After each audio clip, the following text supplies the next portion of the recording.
Do this.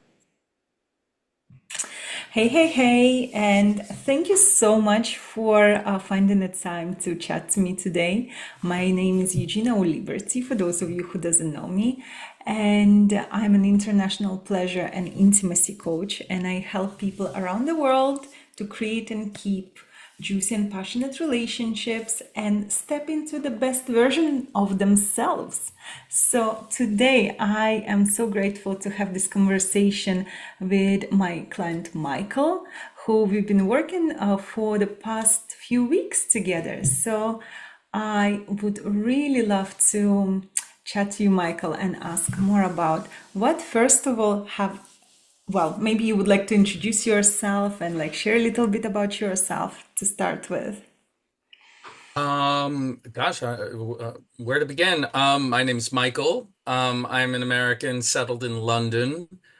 I think I found Eugina as part of this journey I've been on as I've been transitioning out of the end of a marriage, a long-term relationship, and getting in touch with my desires, with how to approach a new lifestyle, new potential partnerships, how to engage in a more liberated sexuality and masculinity, really.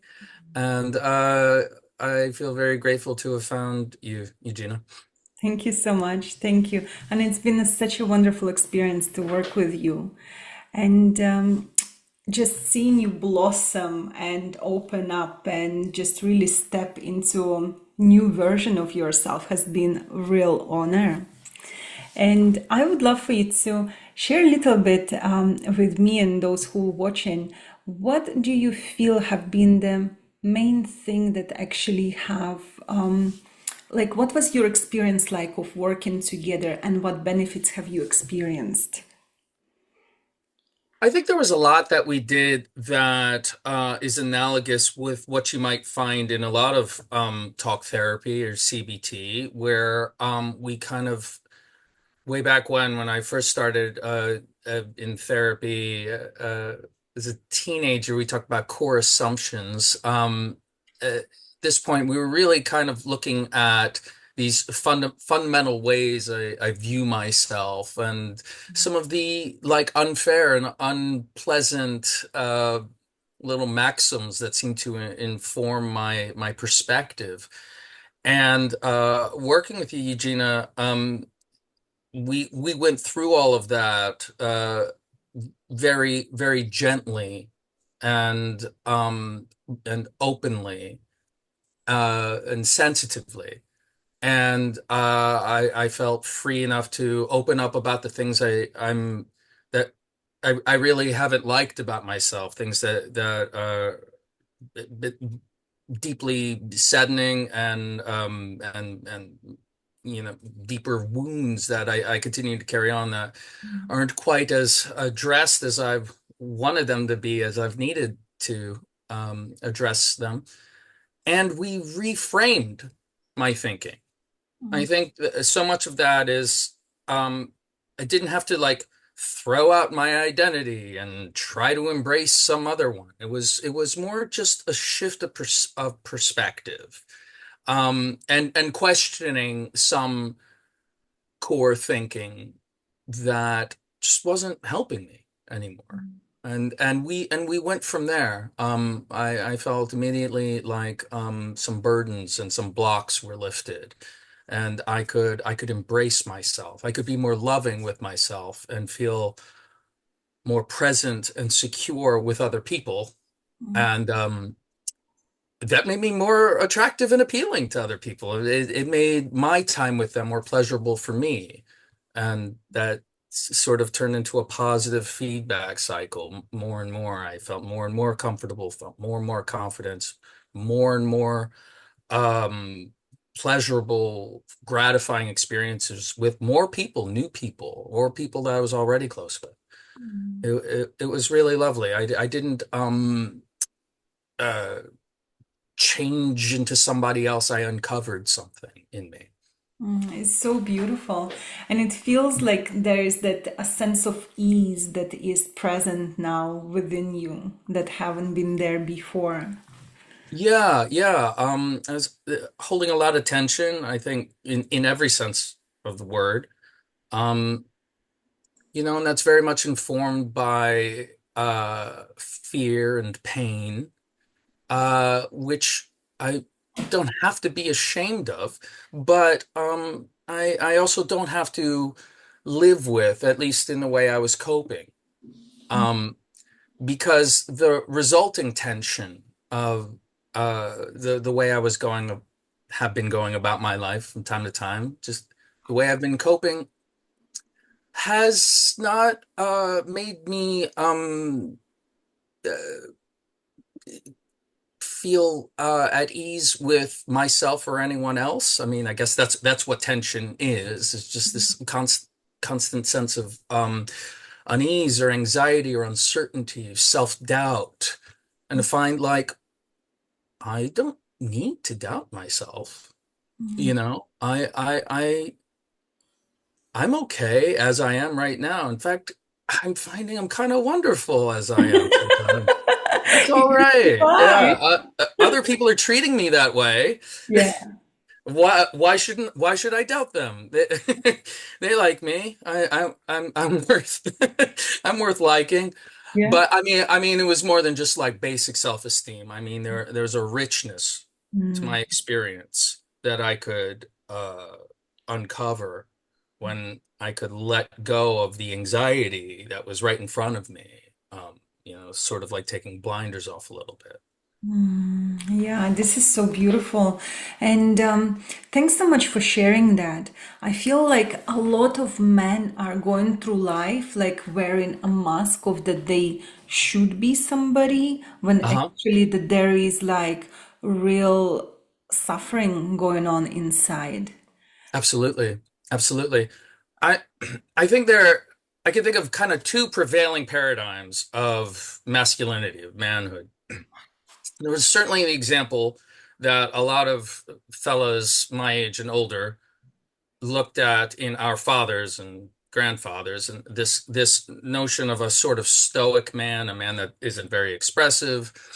I mean the tragedy that these kinds of this sort of misnomer, this misinterpretation, as far as I'm concerned, of masculinity as being so associated with physical strength or even aggression or dominance that it's interchangeable with coarseness, with cruelty, with being a bully.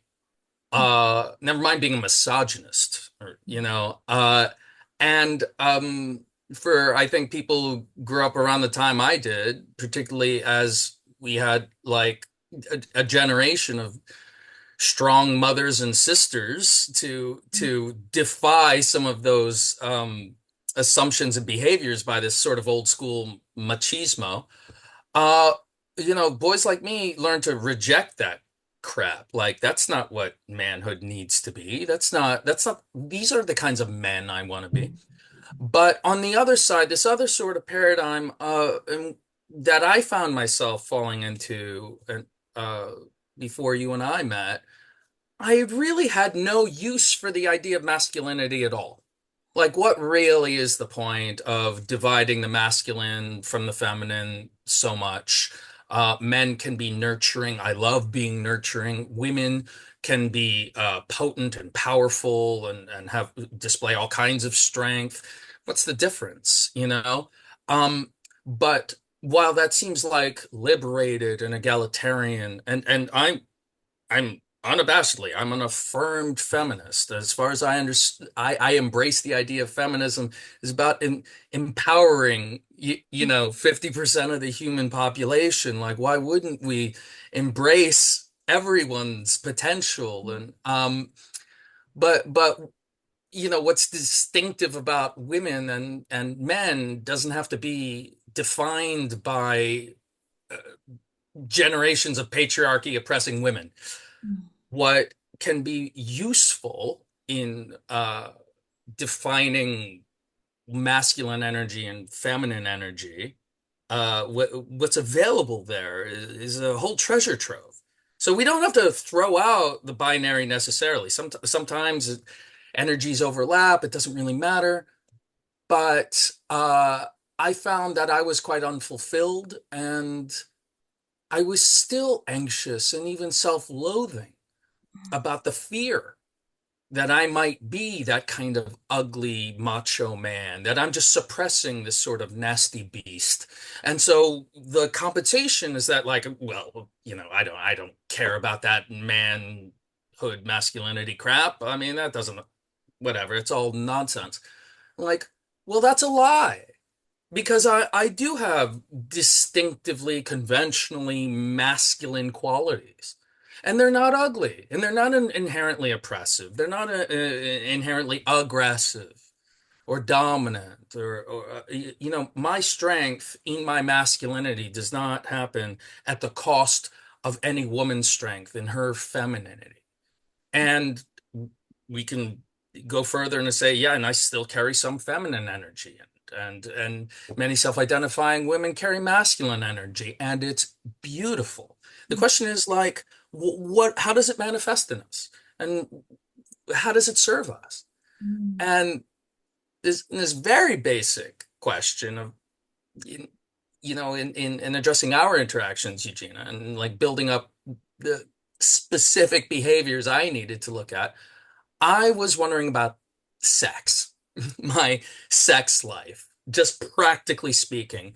It's just useful Yeah. to embrace healthy, fully embodied masculinity for me as a sexual actor. You know, um, I don't have to be neuter. I don't have to be androgynous or ambiguous.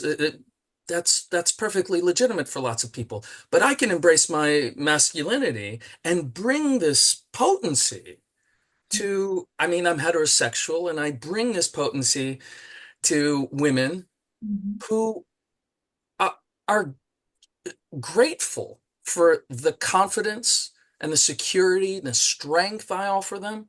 What my masculinity offers, as opposed to that macho stuff that's all about dominance and feels rather unsafe, my masculinity, first and foremost, at its best, puts women at ease. They feel safe. They feel safe not despite me being a man, but because I'm a man, because I'm fully embodying this masculine energy. I don't have to apologize for my shoulders and my muscles or my hair. I don't have to apologize for all the other conventional sort of, bold, assertive qualities that kind of come with a lot of masculine energy. No, that stuff respectfully and without anxiety applied to these interactions just reassures everyone. Oh, okay, we're all good.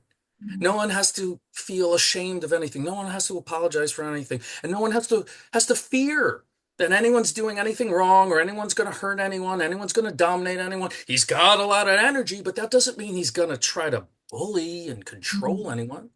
Yeah. And that just innate strength, putting women at ease with me, I mean, it just opens up a wide array, a full dynamic of, Mm. yeah, sexual pleasure, but so many other just sort of deeply gratifying aspects, so many deeply gratifying relationships. Yeah, yeah, absolutely. Well, when you are in your masculine energy, it allows woman you're with to be in her feminine energy. Yeah. That creates a polarity, that creates the chemical attraction between you two in the first place. Why you like are attracted to each other, Yeah. it's like why Yeah. you find that chemistry, that like juiciness, like, oh yeah, I would want to eat you. Why wouldn't you want to create that in your Yeah, life? yeah.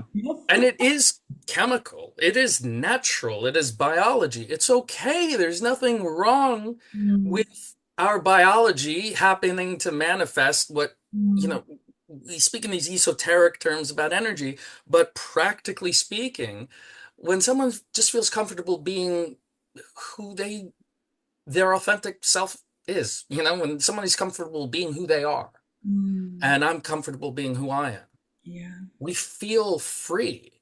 And a polarity and a binary can Mm, really, not just sexually, but particularly sexually, really serve each other's chemistry, each other in a dynamic. We're really frequently looking for that gratification. I have all kinds of relationships with people of all genders, non-binary, and I love that. But there's a particular gratification for resting in a masculine energy that someone in her feminine energy is inviting, yeah. and I invite her feminine energy, Mm, and when we're at ease and embracing that, it's beautiful and it's natural, and there's nothing regressive, mm, or illiberal about it. It's just beautiful. yeah, yeah. And tell me, what is possible for you now that you have done this work that hasn't been possible before? Um, I, I've so practically speaking, I have an easier time meeting new people, engaging them. I shouldn't be embarrassed. I'm a little bashful about it because, society's very sex negative. Mm, But I'm I feel very free and embraced by the sex positivity community. mhm, I feel very at ease. I feel at home there. I feel people engage me in the sex positivity community like I've always been there. People who've been there for longer than me, who are just meeting me, mm, assume I've been there longer than them.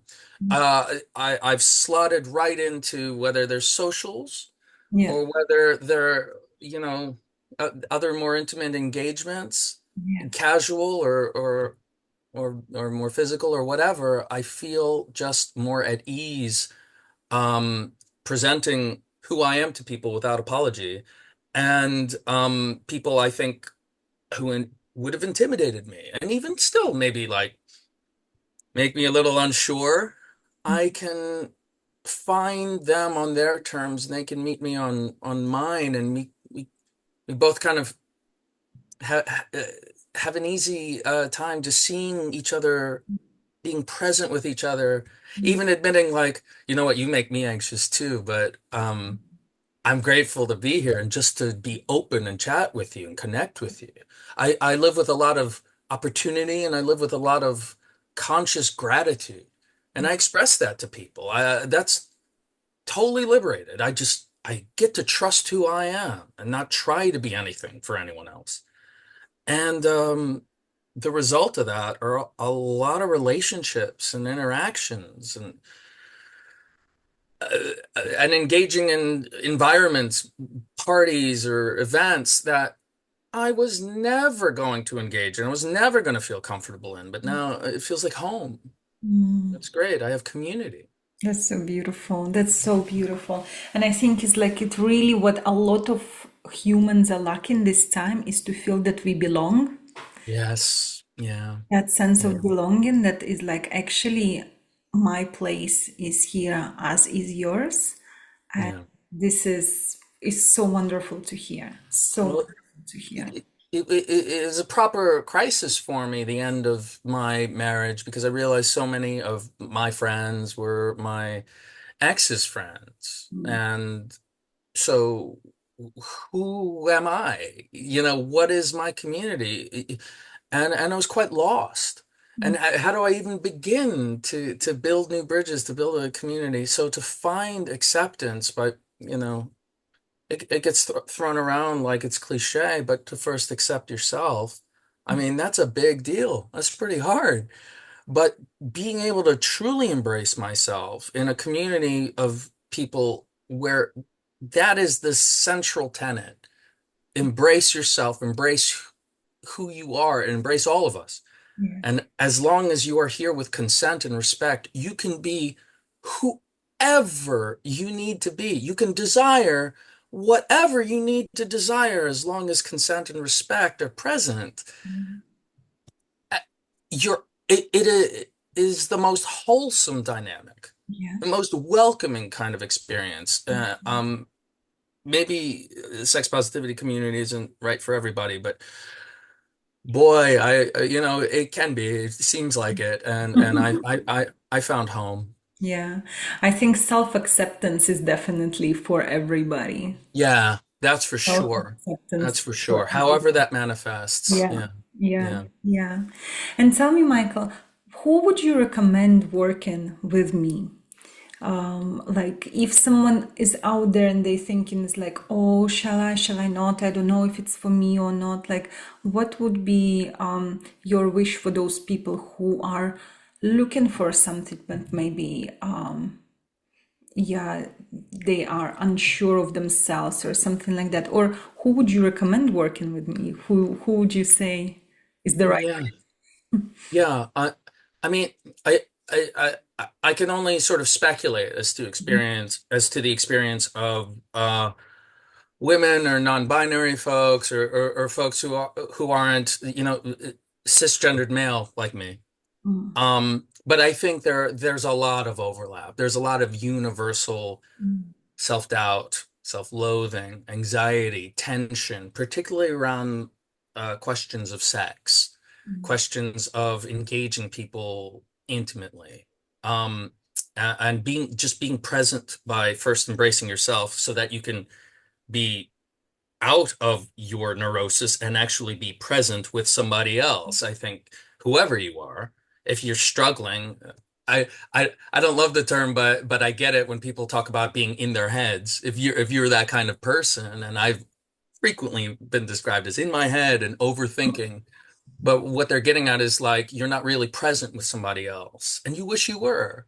You can be surrounded by people, but you feel lonely. You have sex, but it doesn't mean anything to you, or you wish it did and you try, but you can't seem to feel a connection, whether it's a long-term partner or you keep trying multiple partners. I feel like those kinds of like tricky, problematic experiences affect everybody. But speaking specifically to the men out there who want to be good men, who are good men, but they doubt themselves. Men who grew up with problematic examples of masculinity, who grew up with strong examples of femininity, but masculinity and femininity were presented as some kind of conflict, some battle of the sexes being thrown around and flippantly, but in fact uh, quite toxic notions of the opposition, that one has to dominate the other, that there's a zero-sum game, and that if you're a man who acknowledges his privilege, if you're a man with progressive and liberal values, you find yourself constantly feeling self-doubt and shame mm, about being a man, even if you know it's not really fair, even if you're living a life with values, you hope your behaviors are aligned with your values, but you still carry a neurosis, you still carry anxiety, you still carry self-loathing, and particularly when it comes to sex. And of course, what happens, particularly as you approach middle age, as I have, and sexual dysfunction, frankly, or even if it's not like physical dysfunction, you just feel emotional disconnect, particularly when you want to be intimate. And that could be with sex, or it just could be just trying to be present with someone. mm, If you're a man that feels blocked from engaging, particularly with women, particularly with sex, because you have a problematic relationship with masculinity, mm, then I recommend you have a chat with Eugina. mm. Thank you. Thank you. I really feel that, especially that battle of the sexes part and that shame and guilt about being a man, I think is a big problem right now, especially as the feminism at like all-time high. And it's like a lot of men feel like, well, kind of lost their role in the society. And the loudest voices that are proclaiming what manhood is Yeah. are at the moment in social media and the zeitgeist, are the ugliest, Mm, are the most irrational, are the cruelest, are the dumbest. yeah. They're the most off target about what masculinity really is. Masculine men serve. Masculine men protect. Yeah. Masculine men embrace. Yeah. Masculine men can pursue and hunt and have ambition, Yeah. but being a man means a different kind of service, but always a service. It means that you take your blessings of strength and boldness and you give them to your community however they need you. That's what being a man is. Yeah. And too many boys, too many young men are really lost, and they would buy into this nonsense that they wouldn't have a clue about any of that, and that is a shame. So you're either that kind of unfortunate fool calling himself a man who could be, at worst, abusive, Mm. or you're a man that is embarrassed to be a man, Mm. and that's a shame. I'm glad to find something else, an alternative to either of those. Mm. My goodness, I'm just so grateful listening to you right now, and I would just remember how different our first conversation has been, and like how far you have come in like quite a short period of time. Sure, yeah. Where you really found yourself, you really found that pillar that strengthened yourself and embraced yourself in a ways that has not been available to you back then. Yeah. Only like less than 2 months ago. Yeah, yeah. It's like, wow, wow, you really, really did a great job, Like, I'm so privileged to be able to work with you and to show you and open up that world of self-acceptance and healthy masculinity. Yeah, I'm so grateful to you. To be clear to whoever's watching this, like this is our conversations weren't just like, precious affirmations of, you're beautiful and wonderful. Like we had to mind some stuff and I cried a lot and it was cathartic, Yeah, deeply cathartic, I went right into the pain, yeah, which I cannot think of anything more powerful and masculine than facing something terrifying. yeah, I cannot think of anything more courageous yeah, than delving into your self-loathing and self-doubt as a man, finding all of that pain and bringing it out. Spent a lot of time crying with you, and smiling with you and laughing with you. I'm privileged. I'm grateful for the taking me on this journey. I appreciate it. Thank you so much, Michael. Thank you. I really appreciate it. And you definitely have been courageous in this journey, in this experience. And it feels like you followed my lead and you really went right into the most uncomfortable parts, which is not an easy thing to do.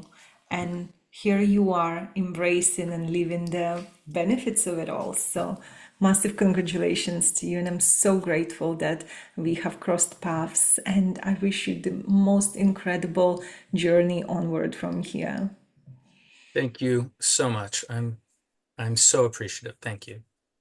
Thank you.